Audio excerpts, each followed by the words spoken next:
Hi guys, it's Tim here from cleverbodybuilding.com, and today we've got a special guest. We've got Paul Rowe. Hi Paul. How you doing? Thanks for coming in, boss. Okay. Paul's a bit of a legend in bodybuilding. Old legend. Old legend in bodybuilding. Good friend of mine, a fellow NABBA judge as well. And basically, we're going to have a little talk about bodybuilding and what give some information to you guys. So, Paul, just tell everyone out there the titles you've won, please. Oh, let's see. First one was British powerlifting champion. That was a nice one. I think it was around about 1989, under 90 kilo class. Cool. Then I kind of decided that it wasn't for me. I saw a lot of older powerlifters who couldn't walk very well, so I thought, oh, let's try something else here. So my first bodybuilding show was the Mr. Boston show. That's Boston in Lincolnshire. Mr. Boston show, and I was in the gym. I used to train in Boston because I was in the RAF at the time. Yeah. And the trophy, it was a really nice bronze trophy, was on the side, and I thought, oh, I'm going to have a go at that. And yes, that was the first bodybuilding title that I won. Awesome. That was in 1990. Then in 1994, I competed with the EFBB. Yeah. And that was, I won the Mr. Leicester show, but I qualified for Britain, but wasn't able to do it because I was working in Saudi Arabia at the time, and flying back and paying 500 quid for flights just to do a Britain show was a little bit excessive. And the rest of my titles really kicked off in 2013. I won the NABBA Northwest, I won the Lake Show, I won the NABBA Britain. Yeah. Then on the back of that I was invited to the NABBA World Championships, which I won in Italy. Fantastic. That was just amazing. I just didn't expect that at all. And for some absolutely strange reason, I decided, I think I'm going to do the Universe as well. And that was a gap of about 3 months. And as you know, trying to hold condition for that length of time is a challenge. It is. And I had no idea how hard that was going to be. But I competed in the NABBA Mr. Universe. I was runner-up in the over 50s. Wow. And I also, that year, I won the Mr. UK. 2015, I won the was it EFBB? No, it's the, what did it IBFF. IBFF now. Yeah. I won the Mr. Britain, and I qualified for the Amateur Olympia. Little bit of a sore subject there, because I qualified for the Amateur Olympia in the over 50s category. Just before I was about to go on stage, they cancelled the over 50 category and put me on with the over 40s. Wow. With which I came fourth. Wow, so very respectable. 52 getting fourth in the over 40s, and there was 15 in the lineup, so I was quite pleased. That's very respectable. And my good friend Pat Warner got third in that, so we were both the over 50s, but there was only two of us, so they didn't have it. So I've done an Amateur Olympia, and then in 2017 I won the Northwest again, and I also won the Mr. Britain again. So NABBA Mr. Britain again. There you go. That's a very conclusive amount of titles there, Paul. So, guys, you make sure your ears are opened and listen to what Paul's got to tell you. Okay, so we've briefly touched on what got you into bodybuilding, but do you want to elaborate on that? Basically, I was in the Royal Air Force, and joining the Air Force is, I suppose, it's akin to going to university, really. You leave home, you're with a bunch of guys, you've suddenly got a bit of money in your pocket, and I was in Scotland as well, so the takeaway food was somewhat geared towards changing your shape in the wrong way. Yeah, very diplomatic. Deep fried steak and kidney pies. I mean, that's, nowadays they put them in the microwave. In Scotland, the deep fried pie goes straight in the deep fryer. Wow. And so if you can imagine just how much oil pastry could absorb, So you can imagine it was a calorific trip back from the pub, and I'd been slowly gaining weight and not really liking the way it was going for about a year, and I just decided that this wasn't for me. Mm-hmm. So I started training, and there was a guy who'd just come back from Germany, and because back in this is 1982. Yeah. There really wasn't, you couldn't find a gym in every town. The actual gym on the air base, I mean, this is an Air Force base. It consisted of a multi-gym in an old squash court. That was the gym. Wow. And it was one of those old York multi-gyms that you could buy and have in your house. That was it. They had a bench, a couple of free weights. I basically had to buy my own dumbbell bars so that everywhere I went on detachment and when I was in the Air Force, these went with me. And so, because most places had weights, but somebody had always nicked the bars. So, really? I just had to make up my own dumbbells with collars on, so I had a spanner and dumbbells. So it was quite... Luckily, we didn't have too much problems with terrorism then, because obviously the metallic content of my bags were quite high, and the weight of them. But that was the main thing. I just made I don't really know where it came from, but I just decided to make a lifestyle change. So I got into training, and then I got into powerlifting. Yeah. Because there was an actual RAF Powerlifting Association, and they held competitions, and I just did reasonably well at it. Oh, you've been British champion, so it's more than reasonably well. But it was when I went down for the championship, because you have to give in, they weigh you, and then you have to give your starting weights for each, your bench press, your deadlift, and your squat. Yeah. They have to give you starting weights. And I stood there, and they said, right, it's your starting weight for your bench press. And I said, 180 kilos. And then, really? And I'm thinking, I've said something wrong here. I hadn't got a clue. Thinking, 160? Oh, yeah, that's right. So put that down. So, of course, I went out on my first lift. It was, very easy. But they obviously saw that as quite a high number to be going for first time. And I didn't, because I had no experience, really. You've been training with that, really? And I'd been training with that weight, so... Fantastic.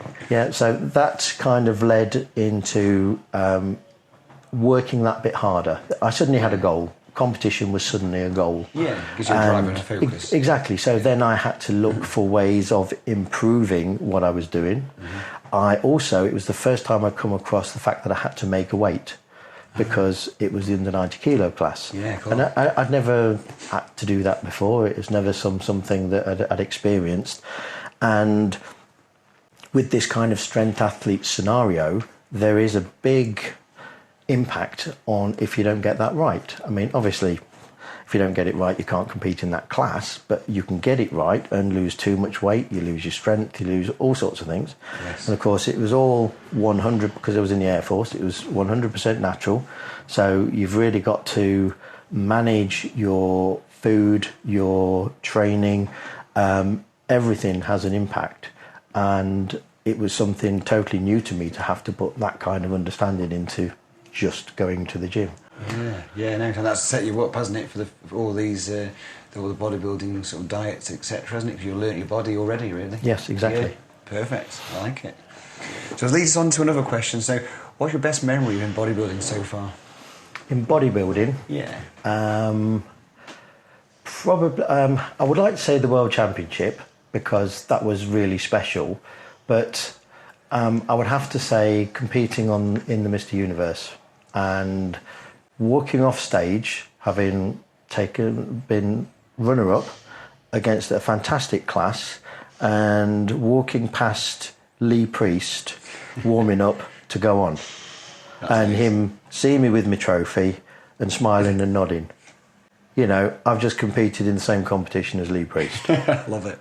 You know what I mean? I mean, it doesn't get much better than that. No. Because it's... And it was the Mr. Universe. And it's one thing that the NABBA Universe has still got over everything else, is that the general public can relate to that title. Yeah. You turn around and say, I'm Mr. Olympia, to the bodybuilding fraternity, you know, that is a big tick in a box.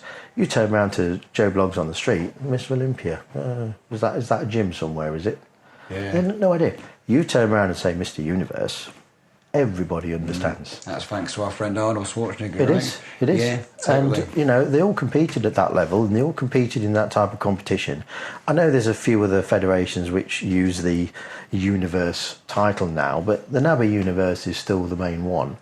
And the fact that I competed in that, I stood on that stage, and I was able to say I was runner-up in a Mr. Universe competition. I mean, wow. That's amazing. I like that. That's good. That's a strong memory. So, what do you like the most about bodybuilding? What does it for you, Paul? I like the fact that it's one of the few sports that people will look at you and know you do that sport. Okay. Yeah. Now, you could be the best kickboxer, the best boxer. You know, if you're the best boxer, obviously you would be famous. But let's say kickboxing, taekwondo, a very high standard of track athlete, etc., etc. Until you tell somebody what you do, you know, it's just not out there. Yeah. Somebody comes up to you as a bodybuilder, like today, stopped at the service stations, picked up a coffee, stood there, got my coffee. Guy standing next to me turned around to me and said, "Hey, great physique, man." You know, I mean, instantly feel good about that. It doesn't get better than that. I mean, because let's face it, it's hard work. Yeah, it's hard work doing this. It's hard work on every day, thinking about what you're going to eat, when you're going to eat, understanding that, a weekend doing what you want does have consequences to what you're doing. Yeah, you can't. So, yeah. And even if it physically doesn't have consequences, like it sometimes doesn't. I mean, you go and stuff your face with a cheesecake for one day, you're not going to turn into Mr. Blobby overnight. No. But it's your mental attitude. It affects you mentally, and you know it's very It's almost like it saps enthusiasm from you, cheating like that, and knowing that you need to keep that under control is tiring. It's wearing, and it does affect your life from day to day. So having some bloke come up to you and say that, walking around Sainsbury's and having some little lad nudge his dad and point at your arms. Being asked, on Friday, I'm doing Mr. World's workout at my wife's school fete, and there's because there's a bit of a poster out with me in my Captain America Under Armour tight fit top, which I've got in the bag for you to wear. Under Armour tight fit top. And the fact that you go into the secretary's office at school and there's a picture of me on the wall, and some of the parents are coming up and saying, "Is your husband coming to the fete this year? You know, I'm really looking forward to seeing." You know, I mean, it's just a very nice feel. It's a very nice reward for all the work you put in. Yeah. To have people understand it. And the best place for that is obviously America, because you look half decent in America, and it's just amazing how people react to you. A little bit different in the UK. You could just as easily get negative comments as positive ones. Yeah. But a negative comment is still a positive one because they've actually noticed you. No, exactly. Yeah. Totally. Yeah, exactly. You know, so from my point of view, bodybuilding is set aside in that respect because it is such a visual thing, and you can get rewards for the work you put in that way. Yeah, I like that. So that's some good points there, for sure. You get the odd negative one, don't you? Because you've been out in town before now, and you get people saying things, but again, exactly, they're just more of a jealousy factor. Yeah. Because, I've had 15-year-old boys come up to me and go, "That's Stead's that. Yeah. That's Stead's." That's and it. I look at him and say, "I've been training for 30 years. do you really think I haven't got the capability to look like this and put in 30 years of work into something?" That's right. Because that little kid's probably been in the gym for 3 weeks and not got anywhere, and you know, and given up and stuff, and that's it. Because bodybuilding is consistency. It's the long game. Consistency, it's the long game. Dedication, and if you do it properly over time, you end up with a physique like Paul's guys. If you train in the gym for 2 or 3 weeks thinking you're going to get big, it ain't going to happen. So before you think about it and engaging into a lifestyle, you need to think of what you want in the future, right? That's probably a good way of putting it. Well, yeah, I mean, I often say to the guys, I said, look, I mean, they're talking about, you know, putting on 10, 15 pounds in a year. I said, well, if that was possible, suppose you train for 10 years, you're going to look a bit odd putting on that much weight every year. You are. I said, but if you put on £2 a year, £2 hardly noticeable. But you train for 10 years, £20, a lot of muscle. It is. A lot of muscle. And, 10 years is not a long time. Well, we all know how time flashes by, because you've only got to look at the people who make a New Year's resolution and then go on holiday with the same roll around the tummy as they had at 1st of January. But if they put the effort in, 6 months is more than enough time to completely change your physique. Very much so. Yeah, totally. I mean, most people can lose a stone in 6 weeks if they put their mind to it easily, can't they? Yeah. I know. So. But that's the putting your mind to it bit. Exactly. So I guess that's one thing I say. What bodybuilders have got is like they can switch it on and they can get driven when the time matters, right? I think of it as a tool set. When the problem with people, it's not a problem. The difficulty with people wanting to change and doing your New Year's resolution bit is they don't know it's achievable. Yes. Because they've never achieved it. The difference with a bodybuilder, if you've ever, doesn't matter what show you've done, whether you won, lost, came last, whatever, the condition you have to get into to even consider standing on that stage means you've done it. Yes. And once you've got that tick in a box that says, I started here, I finished here, this is what I look like, I did it. Yeah. You can do it again. Yeah, it's repetitive, right? Because you can achieve. I suppose the analogy would be, if you wanted to jump over a small river and you were always too scared, and then you did it one day, and then every day you jumped over the river. Yeah. You can do it. Yeah. It's that trying, because you're worried about falling in the river. Yeah. But you make it over. Once you've made it over, you can do it. You know how you do it. You have to run from here to jump here to get to there. And that is exactly the same with any kind of focused activity that you want to achieve a goal in. Yeah, that's a good way of putting it. It's a good psychological look. Oh, it's all in here, isn't it? It's all in here. The physical side is the easiest part. Yeah. Of what we do.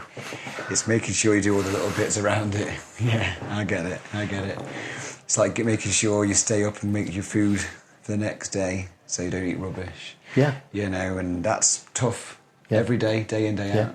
Yeah. Yeah, no, I would explain that to anybody. I say, that is the thing. If you've got to think about what you're going to eat, you're going to fail.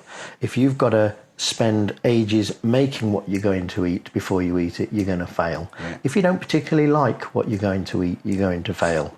Yeah. And if you don't prepare so that just as you walk out the door, you put that in the bag, that in the bag, that in the bag, and you're gone, you're going to fail. Everything has to be done, and you can get away with a really small amount of time in meal prep if you do it right. Yeah, and we'll talk about that because you've got some right good methods, haven't you? Yes. Yeah. In fact, we might as well jump into them while we're on the subject. Yeah. Okay, so we'll talk about some nutrition. Okay, so you've got some dietary. What are your dietary theories in regards to bodybuilding? In regards to bodybuilding, the first thing is we're all different. Yes, that's a good point. And nobody can really... People can give you advice, they can give you guidance, but how your body behaves to a given stress level, either physical, mental or dietary restriction, is different. Yeah. And you have to learn. And I often say to people who they enter a bodybuilding competition and they come last, or they enter, or they plan on entering a competition and they fail, they come off their diet and whatever. I always tell them that it isn't a fail, it's a win. Yeah. Because it means you're not going to do that again. Yeah. And until you have, if you're very, very lucky, you hit all the things that work for you first. But that doesn't mean to say they're always going to work for you. That's right. Because you get older. But that's another element to what we're doing. But if you don't, if you fail, then as long as you've recorded what you've done, because I often say, I mean, you don't have to take your book round and record every single set you do and whatever. Your diet is the most important thing to record. When you eat, how much you're eating, what you're eating. So one, if it works for you, you can go back to it and use it. Yeah. Two, if it doesn't work for you, you don't do it again. You start changing stuff out. But it's amazing when you're actually doing it. You think, I'm going to remember exactly what I'm doing because I'm doing it all the time. You know, you have a 2-year break, and you know, all of us, you haven't got a clue what you did last time. You know, how often was I eating? What weight of food was I eating? How much was I weighing out when I was doing it? It does go, doesn't it? It does go, and you've got to record it. You record it, and then the bad can be not repeated. Yeah. And the good can be taken on board for use next time. Yeah, that's a good way of putting it, for sure. But as far as the actual food side of things, I don't bother too much with supplements and protein powders and stuff. Okay. Protein powder for me is to make my porridge taste nice in the morning. Yeah. And if I've really got no time to do anything else, I can make a smoothie or whatever. But as far as you know, a part of my diet, it's not really there. Yeah. Food is always better. Okay. And what I tend to do is my favourite tool is the slow cooker. Yeah. That is just brilliant. I've tried lots of other things over the years, but the mess and stuff involved, and the amount of times I had to do it, the prep, you know, once, you know, prep every Saturday for the food for the next day. No. I want to prep every first Saturday of the month, not every Saturday. You know what I mean? Yeah. So, and that's the way I used to do it. So, you know, I used to chop up the chicken into chunks. I used to fry it on a skillet, and then I used to portion it up, and the mess and it was nasty. Now, 5 kilos of chicken breast diced up in the slow cooker with some probably fajita seasoning or something like that. Because what you've got to bear in mind is these meals don't have to taste rubbish. They don't have to taste plain. The fact that, you know, you go to your average prep coach and they say, oh no, it's got to be clean. You can't have this on it. You can't have that on it. You know, the salts are important. Well, salts, and for me, salts and stuff like that, as long as they stay the same, as long as you don't cut them or you don't increase them and you keep them pretty much the same through your whole prep, then they stop being an issue. Okay. It's only if you've tried to eat really, really clean and then you have a meal with a load of salt in, or you've been, for some whatever reason you would, increasing your salt for some reason and then suddenly drop it, that's when you're going to have problems. Everything stays the same all the way through and you can discount it. So 5 kilos of chicken diced up in the slow cooker, and with some feta seasoning, the little packets you get sprinkled in. You can put, if you like it spicy, I don't, but if you like it spicy, you can put chili powder in and all that type of stuff. Because the amount you put in, I mean, I normally get 23, maybe 24 meals out of my 5 kilos of chicken. Yeah, it's a lot. You know, it's about 180 to 200 grams per portion. So it's going to be completely negligible, any calorific value in these sauces when they're spread out over so many meals. Yeah. So I'm cooking it down, and in the slow cooker I'll probably have it in there for about six hours or so. So it almost goes like pulled pork, all falls to bits. Then you get a lot of water separation. Okay. So there seems to be a lot of water on there, but it's just juices from the chicken and stuff. So what I'd use either porridge oats or just a handful of rice. Okay. Again, a handful of rice over 25 meals is nothing. So even if you're on a 0 carb diet, it's not going to affect you, because you're talking probably that much cooked rice in a meal. It's nothing. Yeah. That's just to absorb the fluids. Just to absorb the fluids. And because it absorbs the fluid, when you bag it up, freeze it, and then you eat it, there's moisture there. Yeah, we've all tried to eat dried chicken breast, and you know, there's only so much dried chicken breast you can eat before you will never eat it again in your life. So anything to, again, as I said before, you've got to have a certain amount of liking for what you eat. Yeah. And I am still eating the meals that I do now. I could still come home and just go, oh, I just fancy one of my meals out of the fridge. It's nothing. It's a nice thing to eat, and they're very handy. So I'll do that with chicken, and I'll do the same with beef. So you put a beef joint in, do you? Yep, roasting beef. Cut the majority of the fat off. You don't have to get rid of all the fat, as long as it's not the type that's going to make it stringy or difficult to eat.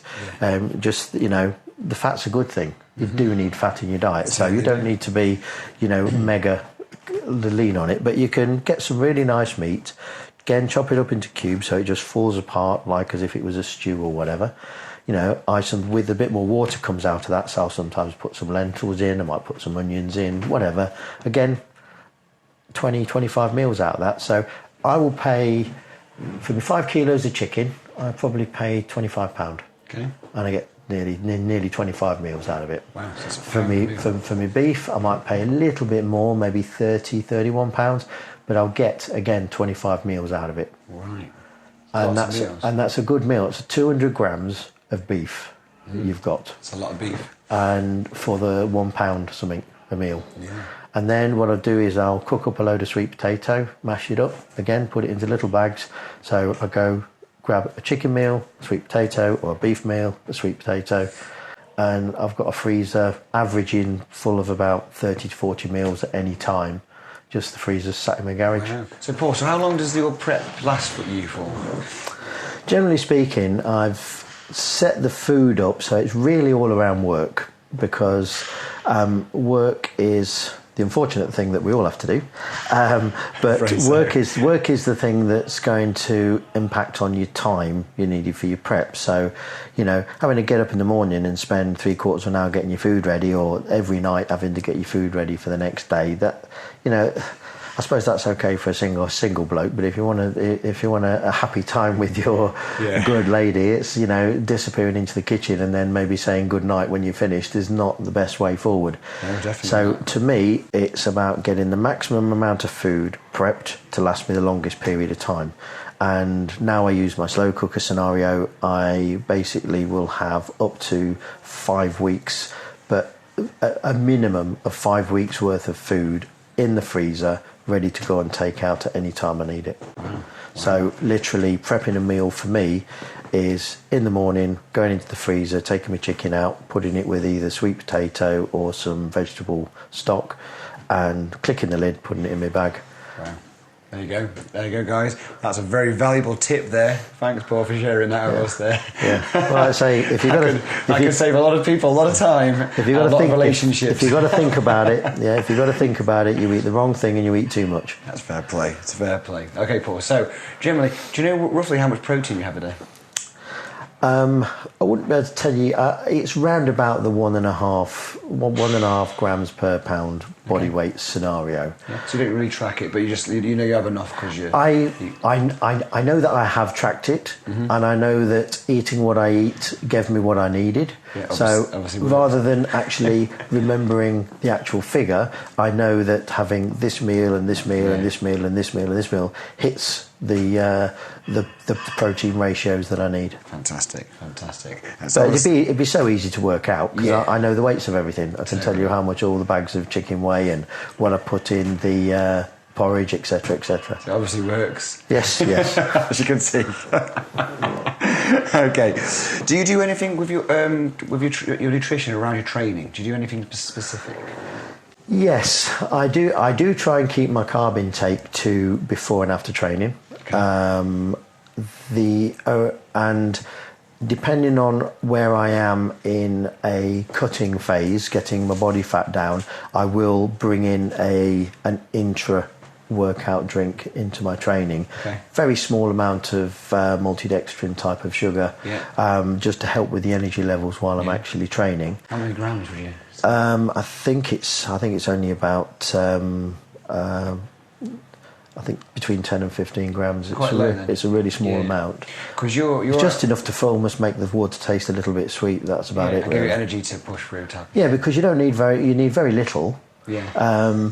And it's about telling your body that the energy is available, rather than making enough energy available. Yeah. Because your body can be conned very easily, and that's what we do to get ourselves down to such a low body fat level.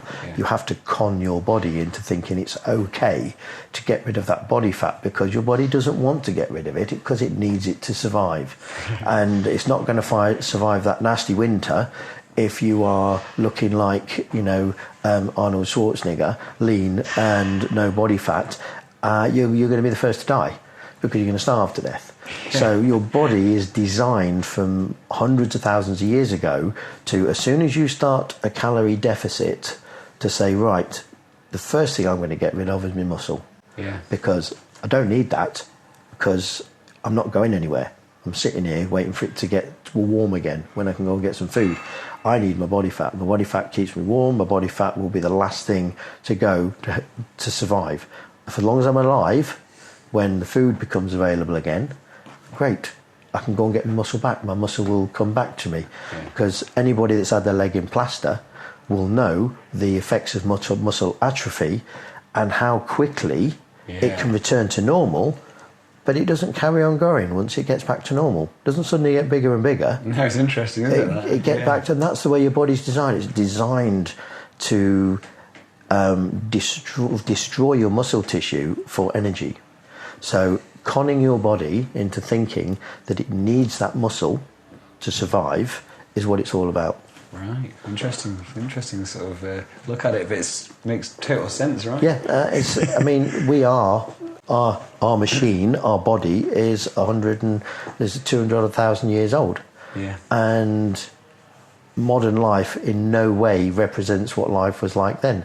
And that's how our body's designed to behave. And that's why people are getting a lot of diseases, I guess, right? Because nutritionally, fast food and stuff does not give us what we want, right? No. And it gives us so much more energy than we need. And, it's always a thing in our office, because, there's the ubiquitous big biscuit tin by the side there that regularly gets stocked up, and they'll come up to me when they know I'm dieting. They'll come up to me and say, "Do you want a biscuit, Paul?" And I said, "Yeah, I'd love a biscuit, but I'm not going to have one." "Go on, have a biscuit. Where do you know?" I said, "Well, you know that hobnob you've got in your hand? Well, in fact, you've got two of them." He said, that one hobnob. I said that's nearly 20 minutes on the cross trainer. I've just done 40 minutes this morning on a cross trainer. Why would I throw it all away for that hobnob?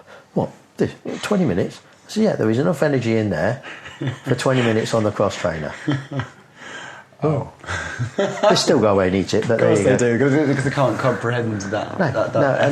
And that is the thing with modern food. If that biscuit had been made by your granny probably 100 years ago, there'd probably been half the energy value in it than comes out of a packet. And that's the danger with modern food. It's rammed, isn't it? It's so full of energy, and if you're not using it, you store it. Simple as that. That's it. Right, we want to touch on this because everyone's different. We've mentioned that before, and it was interesting. We've talked about how many calories you used to grow and to cut. And obviously, Paul's a big guy, as you can see. And just tell everyone roughly your calories when you're bulking up, because this is interesting. I'd probably never use the word bulking up, because it's just a case of, if I start eating normally, I get fat. So it's not a conscious, it's never a conscious thing. But my calorie intake only has to rise to 2,500 or just above for me to steadily put on body fat. Wow. And that's just the way I'm put together. I think it's gotten a little worse with age. I think obviously I haven't got the ability to shift the body fat quite the way I used to, but I've always been predisposed to that side of things. Plus side, yes, I can hold a lot of muscle mass and I can gain size, which a lot of people struggle with. So it's always a double-edged sword. But from my point of view, to cut, to get ready for competition, I would start at being on 1,800 calories a day. Wow. And it has gotten, just before the Universe, I was down to about between 1,300 and 1,400 calories a day. Really? That's really low. And I was training 3 times a day. So I was doing an hour's cardio in the morning. Wow. I was heavy training, and I was still heavy training. That's one thing with my training; it never drops off weight wise. Felt absolutely awful. I can imagine. But I relate to you. And then I was doing evening cardio as well. Wow, were you doing an hour in the evening as well? I was doing probably about 30 minutes in the evening, Wow. just before bed. And that probably got down to my lowest weight there. I was actually on stage at about 13 stone 11, something like that. That's a good weight. But it was tortuous. And again, that's my thing. I've done it, and it is something that's always in the back of my mind. If I want to ever reach those levels again, exactly what I'm going to have to do. Yeah. So it is. It's good to know I can do it. For sure. But a bit scary to think I'm going to have to go through it again. Have you got plans coming up in the future? Yes. My goal is to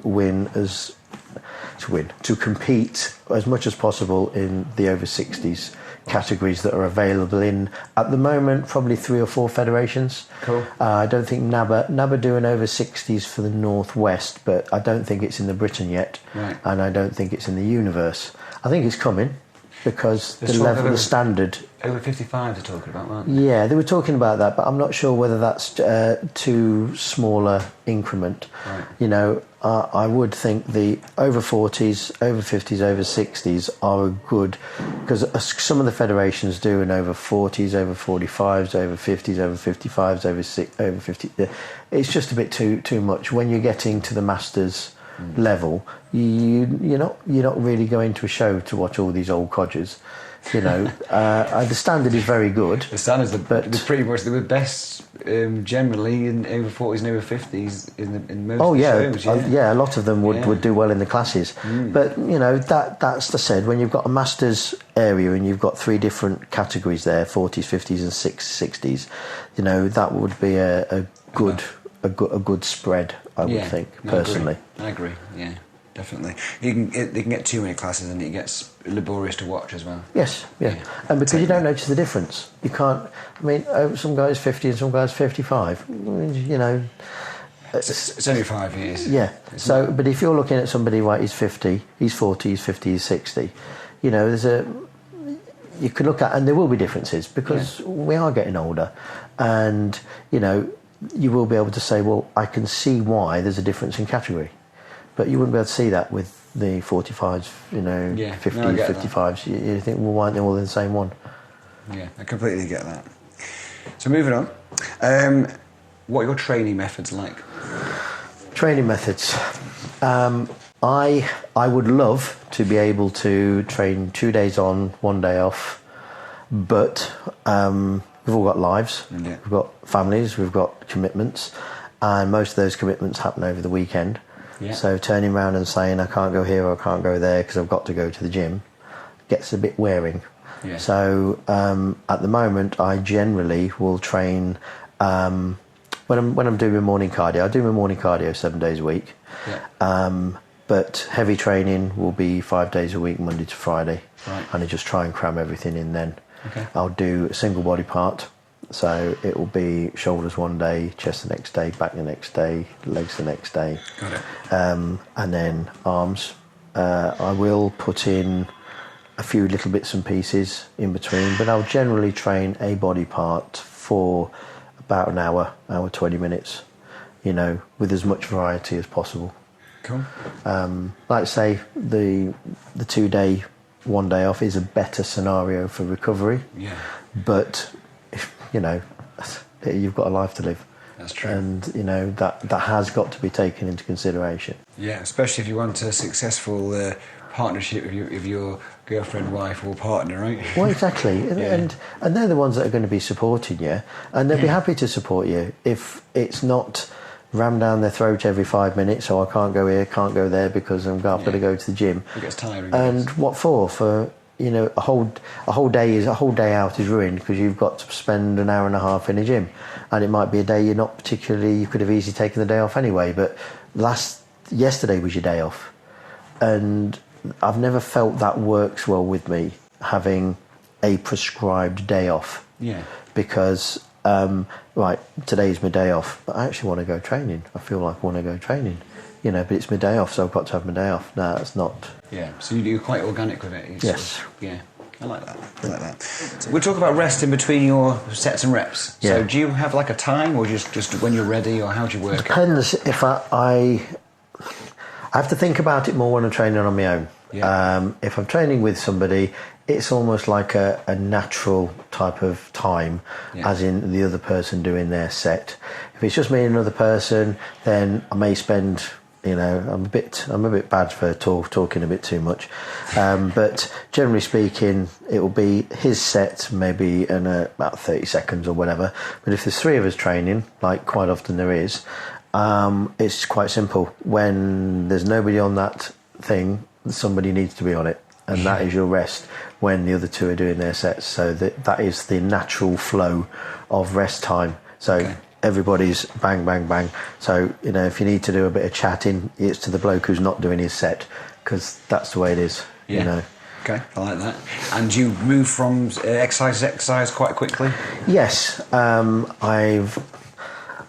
I warm up on pretty much every exercise. I will always do a range of movement set. Yeah. I mean, maybe warm up's the wrong word, but it's a range of movement to make sure nothing's hurting, everything's in the right place, because it's so easy to go into that first rep of a first set of a different exercise, thinking that I've already done bench, or I've already done shoulder press, or this is just an incline press or whatever, but your joints, especially your shoulders, are such a complicated joint that until they've been through the full range of movement in the new range of movement, say if it's gone from flat to incline or whatever, it has to set itself.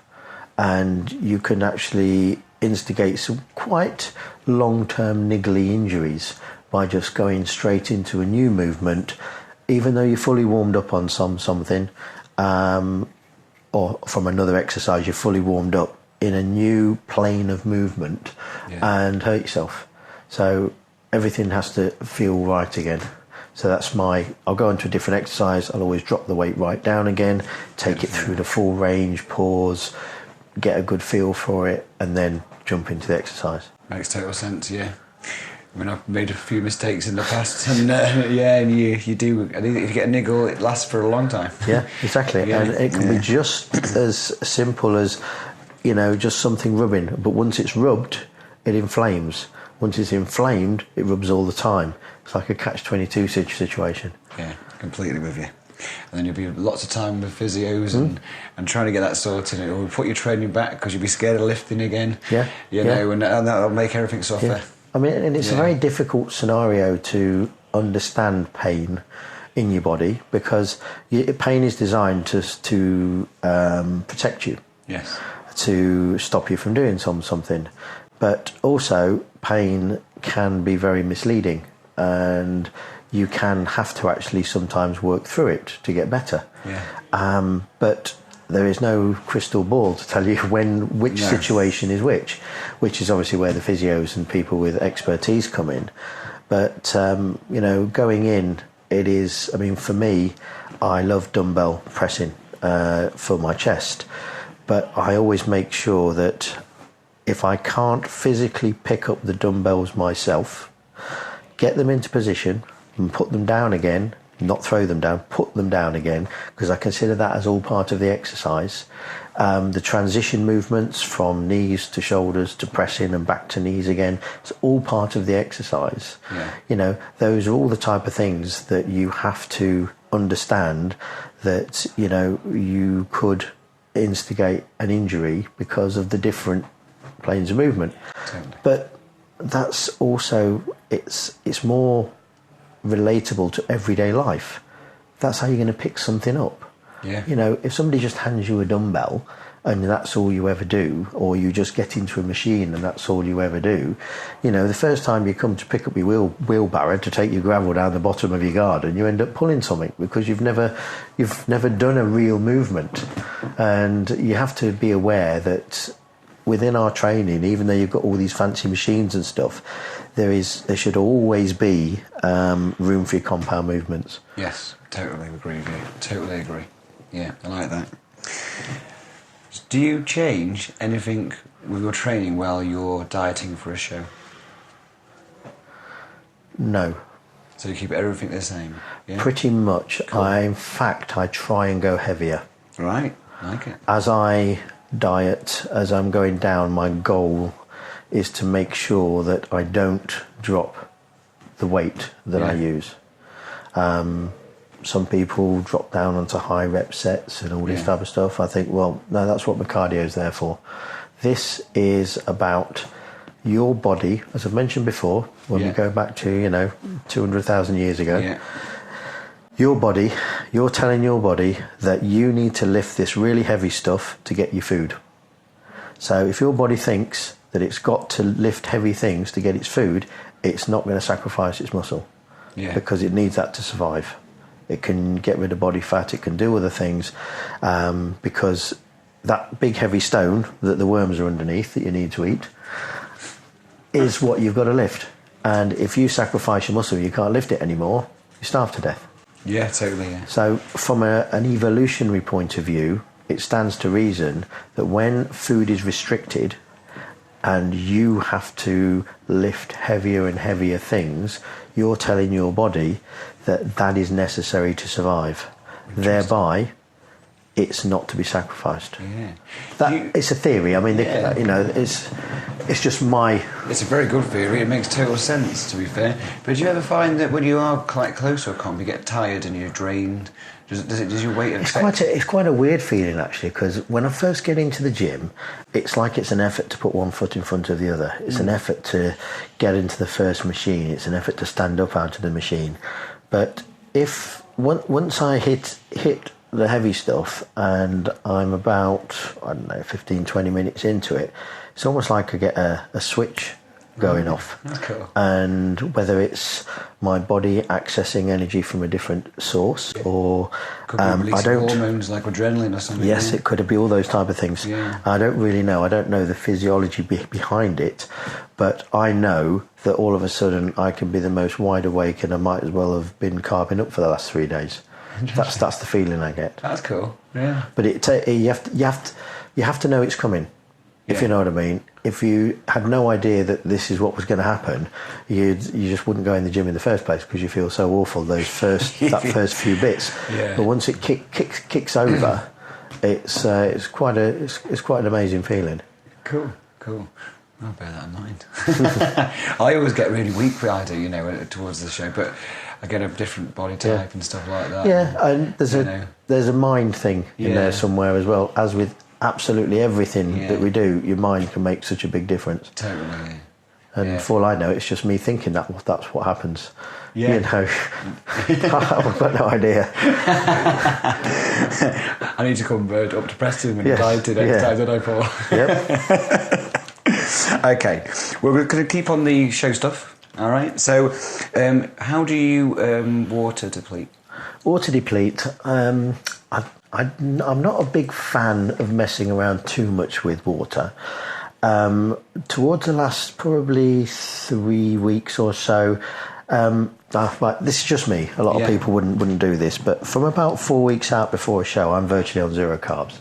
Yeah. I can function quite normally on virtually zero carbs. Don't ask me why. It's just your body type. Yes, exactly. You're basically ketogenic then. Yes. Yeah. So my whole carbohydrate intake would basically be my one protein scoop of porridge, which is about 28 grams of porridge a day. Everything else would be fats and protein. So going forward, it's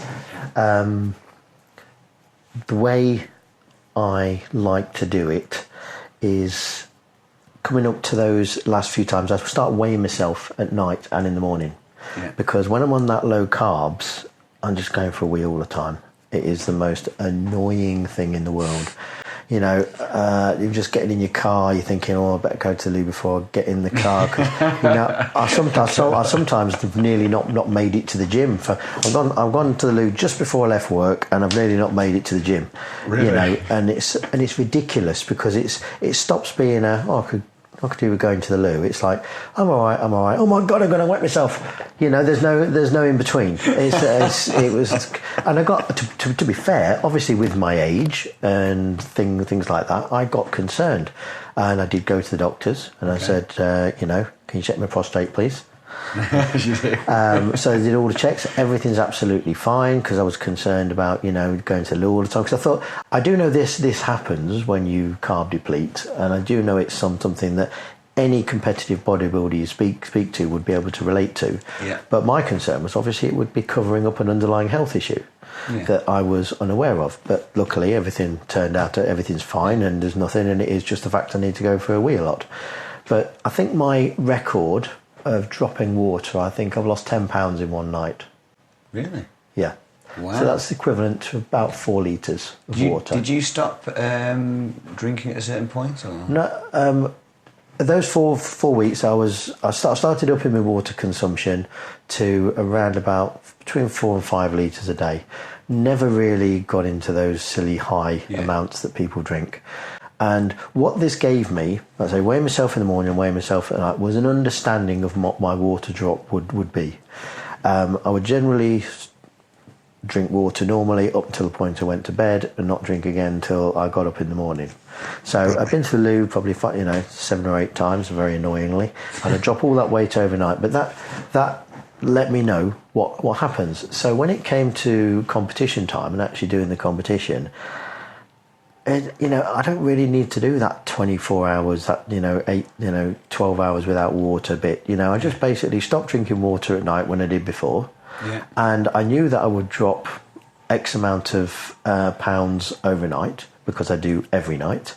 And the only difference is when I got up in the morning, I just sipped water instead of chugged a couple of litres, and that was basically it for me for my water. Cool. And it's obviously done well for you. Yeah, and it works, and you avoid so many issues. I don't think I've ever struggled with cramp on stage.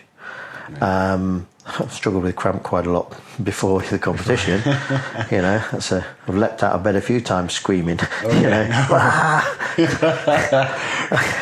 that aside, I am aware of the electrolytes and the balance and the salt. That's why I don't mess with my salt at all.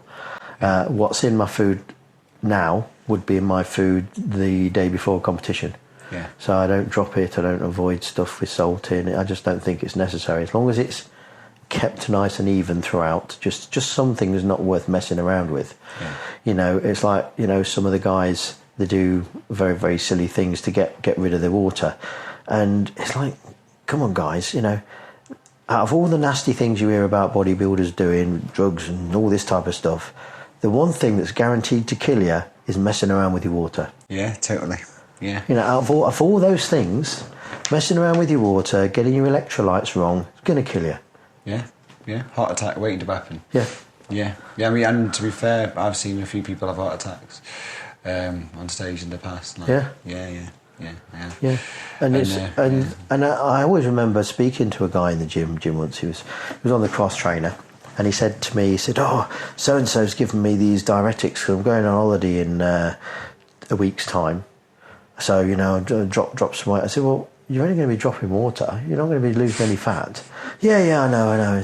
I said, what type of diuretics have you been given? Are they potassium sparing or are they potassium loading type of thing? What do you mean? I said, if you're not read about diuretics and what they do, no, so and so said to take them. And I said, you do realise that when they want to execute somebody in America, they give them an overdose of potassium. Basically, that's what they do to kill them. It stops the heart. Wow. And some of these diuretics will leave potassium in your system. So if you are then taking a potassium supplement, you overload your system with potassium. And you are doing that without knowing. Why didn't you even look on the internet? The internet would have told you this. It's a big danger, I guess. And it's just some guy who's just going on holiday. On holiday as well. And he's probably a bit unhealthy as well. And when he goes on holiday, the diuretic will last him like a day, and he'll rebound, then put twice as much water on anyway. Yeah, I was very shocked at that, you know. Yeah, that's quite scary. Because it's just the lack of understanding, you know. Oh, Dave told me to. Yeah. And there's so much information about all this stuff available. Yeah, and they're just not interested. They can't be bothered to invest the time to read up or understand about these substances. About their own health. Yes. Lives, in fact, we'll say to that. Yeah. Yeah. It's complaining. Right, okay, so we'll go on to another one, okay, because you've been very successful in Italy, okay. How did you cope with your diet when you went to Italy? Well, I was very aware of the effects of flying, but it was a fairly short flight. Yeah. Obviously, there's issues with food and taking food on and stuff. It really comes down to having confidence in what is really going to affect you in those last two or 3 days. Yeah. Because to be honest, as long as you're not silly, there's not really a lot to go wrong. I know people talk about spilling over when they put too many carbs in and they spill over and this type of stuff. Well, I've done competitions where I haven't carved up at all. I've just turned up. Just turned up, yeah. You know. Do you think there was a big difference in your physique? Not particularly, yeah. no. But then that could be just a personal thing because I've got a slightly different tolerance to carbs anyway. But I used to get up I got up in the morning. I thought, well, for the last 4 or 5 days, I've got up in the morning looking really sharp and feeling really good. Why should it be any different in the morning of a show? Yeah. Why should I have had to slung 600 grams, 1,000 grams of carbs down my neck for the last 2 days to suddenly look fantastic? Because I don't look too bad now. Yeah, you know, and if you can be comfortable in that, that in itself helps you a lot when you're travelling for that kind of thing, because you are not focusing on the minutiae. You're not focusing on the how many grams of this are in that and whether there's any salt in this or whether there's any stuff in this. You know, you can just chill, relax. There's not that much to go wrong as long as you don't go silly. Yeah. Your water is your main thing. You know, my only concern was getting an aisle seat on the aeroplane so that I could get out and go to loo as often as I needed to, as mentioned before. And how long is the coach trip from the airport to the hotel? Does the coach have a loo on it? Yes, am I going to last? I like that. Okay, so you just got to cope. You go with it. Did you take food with you? Stuff that I could. Yeah. You know, to be honest, it was more for emergencies. I would see what food was given to me. I'd just eat because most food that's provided, either on the plane or anywhere you can get, there's something in it that you can use. Yeah. The trick is not to scoff it all. Yeah. Which is sometimes a little challenging, you know, when they bring that nice bit of chicken, to actually scrape all the sauce off it and just eat the chicken and leave those lovely potatoes and those, you know, and the lovely dessert that's on the side. You know, that is mentally extremely challenging. But if you can handle that, then again, there's not, you know. I do feel for the guys that travel, like say, in the World Championships in Belfast, and again in the Universe later on this year, when they're travelling those type of Mexico Brazil distances, Australia distances. I was actually competing with one guy whose shape just left him because of this 16-hour flight at 10,000 feet. He just basically, it looked like he hadn't been on a diet, you know. So that would be challenging, and I haven't actually experienced the long haul, and I have a lot of respect for those guys that travel all that way over and have to do that, and that is a challenge. Yeah, we did Australia, and it was okay going there, but coming back was where the water came on. Yeah, I couldn't even get my foot in the shoe. It was crazy. Yeah, it was mad. It was, but saying that, when I competed in the Britain for the UKBFF, and there's a guy there, and I actually met him because, as I told you, I worked in Saudi Arabia, and I was on a BA flight back once, and this guy came up to me, and he was a flight attendant, and he'd actually competed he remembered me from a competition, and I was chatting to him down the back, and it was really interesting. Now, He is a flight attendant on international flights, and he can still prep for competition. That's impressive. So it kind of left me all this travelling bit's a challenge, because that guy can actually prep for competition doing the job he does. And he was flying to Saudi, so he was staying in the hotels there, he was having to use the gyms there.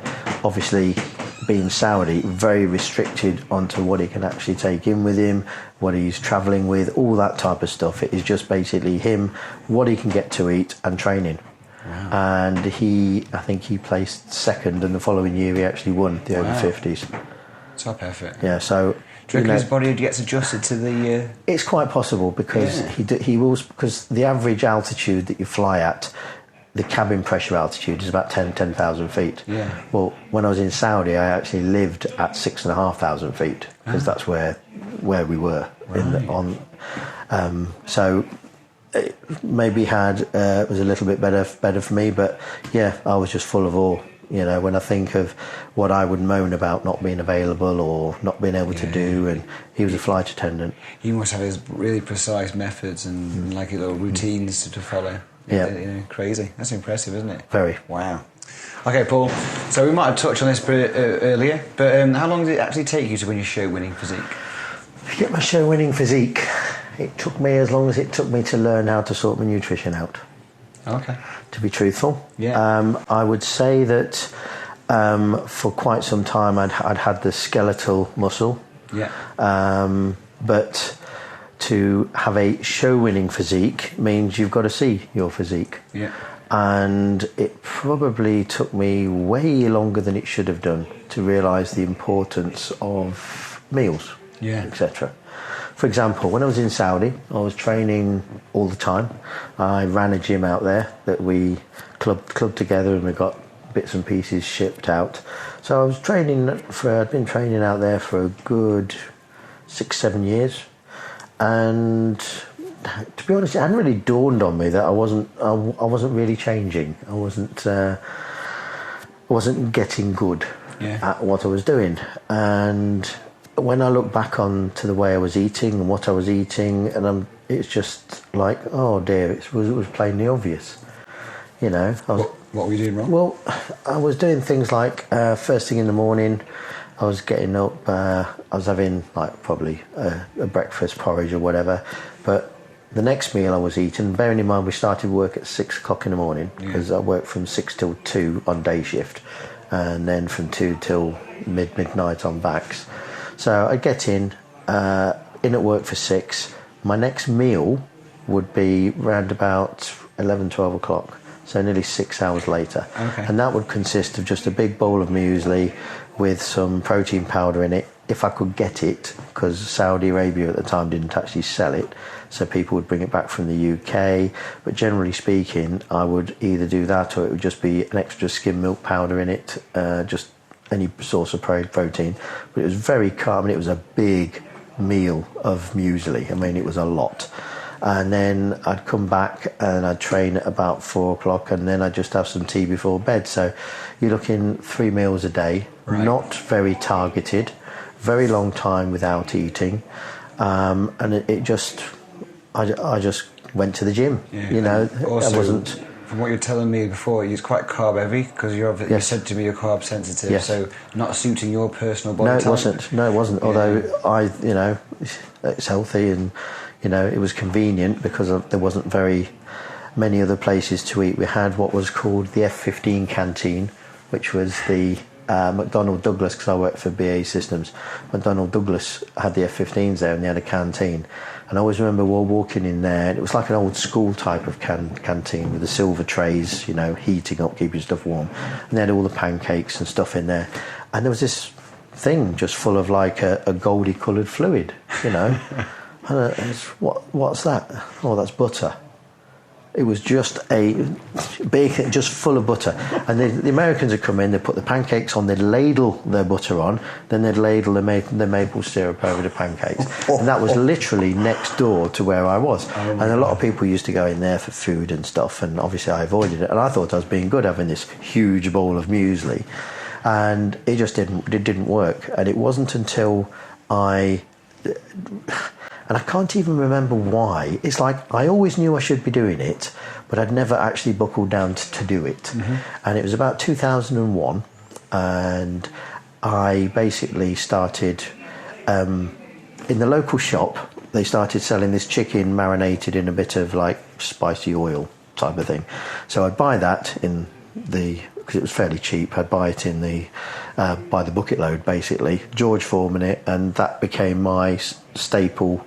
3 meals at work, then meals when I got back, and that was when I decided I did a competition. It was a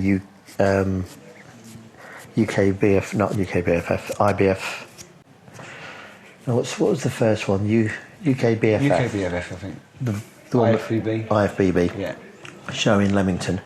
In 2001, I entered a class there, and I got third place.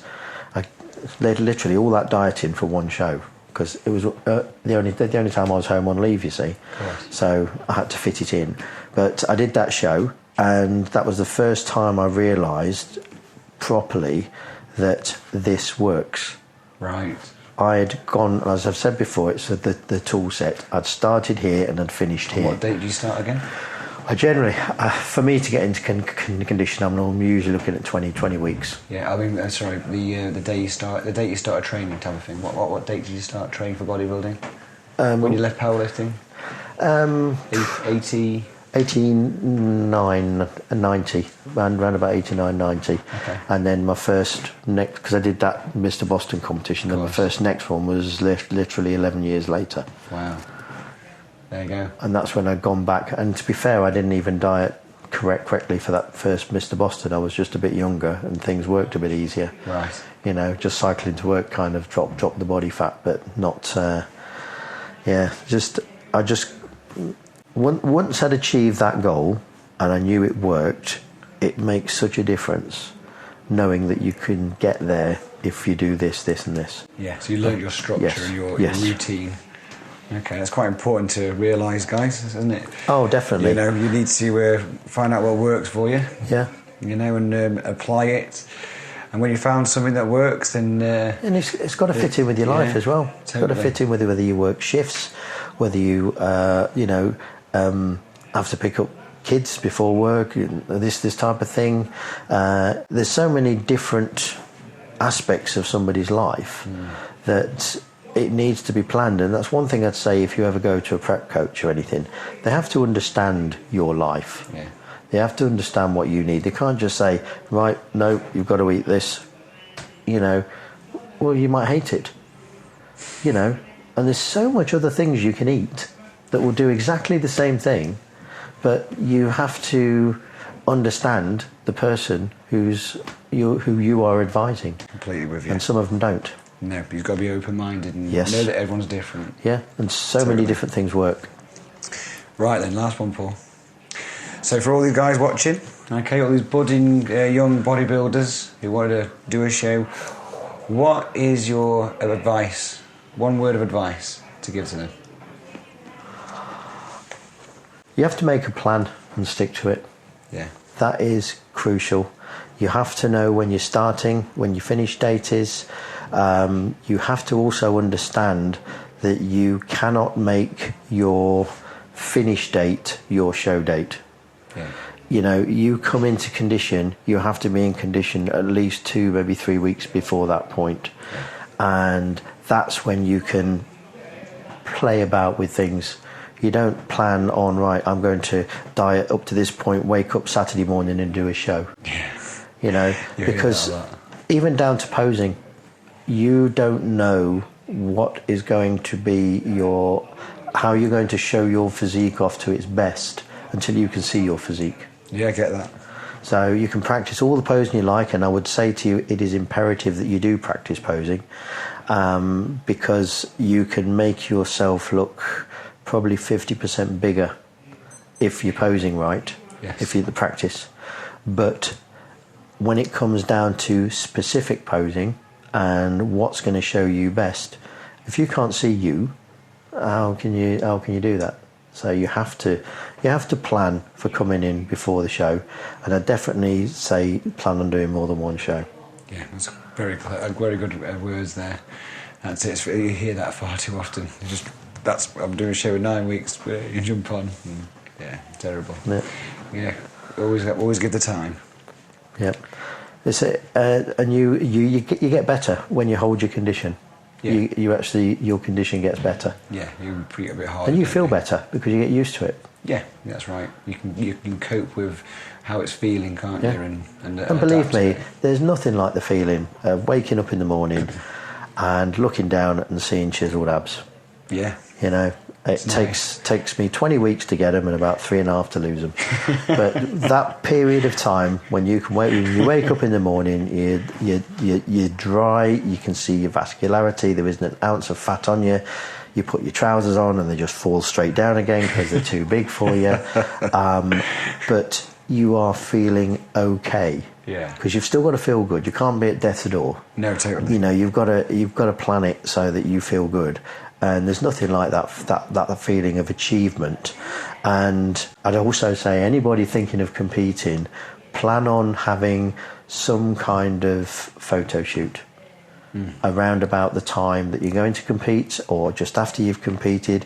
There's plenty of guys, photographers who'll do it for you. There's some that specialise in physique competitions, and obviously they will have a little bit more knowledge about how to best present you. But that said, anything, you want to keep a record of how you looked. Totally, yeah. I mean, I've made a mistake before of doing a whole set of shows and I come away with one picture. Yeah, completely. Yeah, and it's disappointing because you've already seen your progress. It's so much work. Yeah. It's so much work not to invest in that. And it's such a small investment when you look at it. I mean, I've got way too many photos of myself. But it's a record for you, right? It is. And it also, well, this is how I looked then. How do I look now? Yeah, you've got to compare. Yeah. And have you improving? Yeah, you've got to know what's going on. Yeah. Appreciate that. Right then, Paul. Thank you very, very much. Thank you very much. I was bending your ear for quite some time. No, it's been good. Guys, I hope you've had a lot of advice out of that and take a lot of knowledge from Paul. He's a wise bodybuilder. He knows exactly what he's doing. He's won loads of titles. So don't ignore it. Use this knowledge right in front of you to your advantage. Paul, thanks again, buddy. Thank you. And we are about to go and kill shoulders, right? Yes, certainly. Fantastic. See you next time, guys.